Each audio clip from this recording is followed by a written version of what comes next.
Shalom, selamat pagi Bapak Ibu Saudara-saudara yang dikasihi oleh Tuhan Yesus Kristus.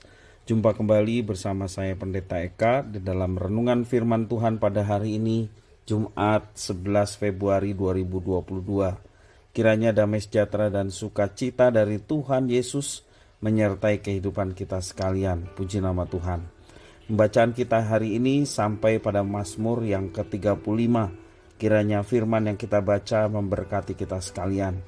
Baik, sebelum kita merenungkan bagian firman yang kita baca hari ini, kita akan bersama-sama berdoa. Tuhan Bapa di surga, di dalam Yesus Kristus, kami mengucap syukur dan terima kasih hari yang baru Tuhan percayakan pada kami. Kami mau terus memperdengarkan hati dan pikiran kami dengan kebenaran firman Tuhan, supaya hidup kami diterangi oleh firman-Mu, terarah dan tidak tersesat. Terima kasih Tuhan, kami mohon Kau mampukan untuk kami dapat mengerti, memahami apa yang Kau maksudkan. Kau juga menolong untuk kami dapat terapkan dalam hidup kami. Terpujilah nama-Mu Bapa, demi nama Tuhan Yesus kami berdoa. Haleluya, amin. Mazmur yang ke-35. Dari Daud, berbantahlah Tuhan melawan orang yang berbantah dengan aku. Berperanglah melawan orang yang berperang melawan aku. Peganglah perisai dan ular-ular, bangunlah menolong aku. Cabutlah tombak dan kapak menghadapi orang-orang yang mengejar aku. Katakanlah kepada jiwaku, akulah keselamatanmu. Biarlah mendapat malu dan kena noda orang-orang yang ingin mencabut nyawaku. Biarlah mundur dan tersipu-sipu orang-orang yang merancang kecelakaanku. Biarlah mereka seperti sekam di bawah angin, didorong malaikat Tuhan. Biarlah jalan mereka gelap dan licin, dan malaikat Tuhan mengejar mereka. Karena tanpa alasan mereka memasang jaring terhadap aku, tanpa alasan mereka menggali pelubang untuk nyawaku. Biarlah kebinasaan mendatangi dia dengan tidak disangka-sangka. Jerat yang dipasangnya biarlah menangkap dia sendiri. Biarlah ia jatuh dan musnah. Tetapi aku bersorak-sorak karena Tuhan. Aku girang karena keselamatan daripadanya. Segala tulangku berkata, ya Tuhan, siapakah yang seperti Engkau, yang melepaskan orang sengsara dari tangan orang yang lebih kuat daripadanya, orang sengsara dan miskin dari tangan orang yang merampasi dia? Saksi-saksi yang gemar kekerasan bangkit berdiri. Apa yang tidak ku ketahui, itulah yang mereka tuntut daripadaku. Mereka membalas kebaikanku dengan kejahatan. Perasaan bulus mencekam aku. Tetapi aku ketika merasa sakit, aku memakai pakaian kabung. Aku menyiksa diriku dengan berpuasa, dan doaku kembali timbul dalam dadaku. Seolah-olah temanku atau saudarakulah yang sakit. Demikianlah aku berlaku, seperti orang yang berkeluh kesah karena kematian ibu. Demikianlah aku tunduk dengan pakaian kabung. Tetapi ketika aku tersandung jatuh, bersukacitalah mereka dan berkerumun melawan aku. Orang-orang asing yang tidak kukenal menista aku dengan tidak henti-hentinya. Dengan fasik mereka mengolok-olok terus, menggertakkan giginya terhadap aku. Sampai berapa lama, Tuhan, Engkau memandangi saja? Selamatkanlah jiwaku dari perusakan mereka, nyawaku dari singa-singa muda. Aku mau menyanyikan syukur kepadamu dalam jemaah yang besar. Di tengah-tengah rakyat yang banyak, aku mau memuji-muji Engkau. Janganlah sekali-kali bersuka cita atas aku orang-orang yang memusuhi aku tanpa sebab, atau mengedip-ngedipkan mata orang-orang yang membenci aku tanpa alasan, karena mereka tidak membicarakan damai. Dan terhadap orang-orang yang rukun di negeri mereka merancangkan penipuan. Mereka membuka mulutnya lebar-lebar terhadap aku dan berkata, syukur, syukur, mata kami telah melihatnya. Engkau telah melihat, Tuhan, janganlah berdiam diri ya Tuhan. janganlah jauh daripadaku. Terjagalah dan bangunlah membela hakku, membela perkaraku, ya Allahku dan Tuhanku. Hakimilah aku sesuai dengan keadilan-Mu, ya Tuhan Allahku, supaya mereka jangan bersuka cita atasku.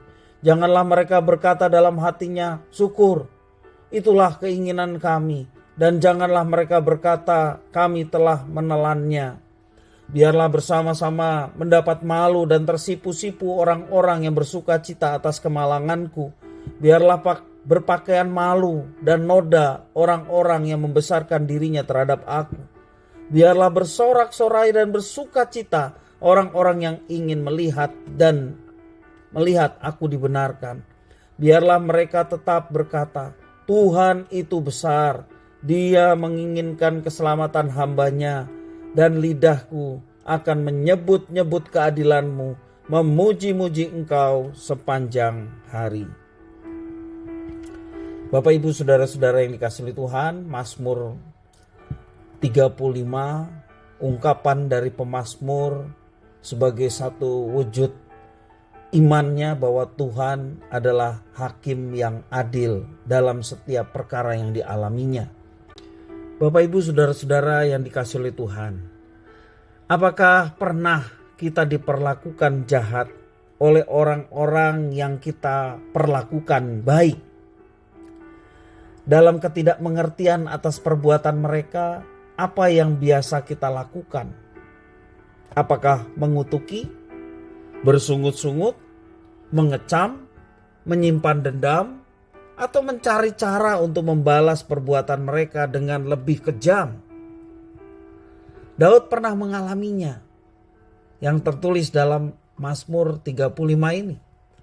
Orang-orang yang selama ini diperlakukan baik oleh Daud justru membalasnya dengan kejahatan. Mereka ingin mencabut nyawa Daud. Dikatakan dalam teks yang kita baca, merancangkan kecelakaan baginya, tanpa alasan menjebaknya, menuntutnya, menistanya terus-menerus, mengolok-ngolok Daud, memusuhi tanpa sebab, dan juga menipunya. Padahal Daud tidak tahu apa kesalahan yang telah diperbuat olehnya terhadap orang itu. Ia berbuat baik kepada mereka dan menemani mereka yang sakit. Karena perbuatan jahat yang tanpa alasan itulah Daud merasa hidupnya telah dirusak habis-habisan. Menariknya di sini Bapak Ibu Saudara-saudara, dalam ketidakmengertian Daud atas kejahatan yang dialaminya sebagai korban dari orang yang membencinya dan jahat terhadapnya, Daud tidak menyalahkan Tuhan. Ya, ia marah terhadap orang-orang yang berbuat jahat terhadapnya. Ia sakit hati atas kekejian mereka. Ia merasa dihianati karena perbuatan baik dibalas dengan kejahatan. Air susu dibalas dengan air tuba. Tetapi semua kemarahan, sakit hati, dan juga perasaan dihianati itu diserahkan kepada Tuhan. Kesadaran bahwa Tuhan adalah hakim yang adil dalam bait yang ke-24 sebagai ungkapan Daud. Ini semua membuat Daud menyerahkan seluruhnya kepada Tuhan. Daud paham pembalasan bukanlah haknya, melainkan hak Tuhan. Daud belum jelas apa yang akan Tuhan lakukan atas perkara yang dialaminya. Dan entah sampai berapa lama Daud mengalami semua kejahatan itu. Namun Daud tetap bersorak-sorak karena Tuhan. Daud bersyukur kepada Tuhan.